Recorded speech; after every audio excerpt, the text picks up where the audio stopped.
3. Hi, my name is Chad Malloy with MarineMax Lake Norman. Today we're going to be checking out a 2022 210 cruiser powered by a 150 Mercruiser engine. Up here at the helm, you have your light-up analog gauges, a JL audio, and a captain seat with folding armrests. We walk up front here. You have 2 seats on each side.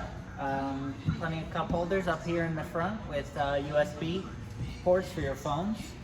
Got storage underneath every seat up front. A removable cup holder so you can place it wherever on the boat.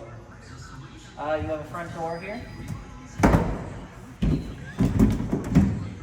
And then as we come back up here, you have a side door right here.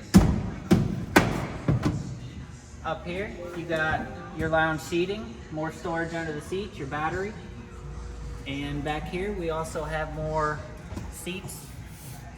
And that's the 2022 210 cruiser with a 150.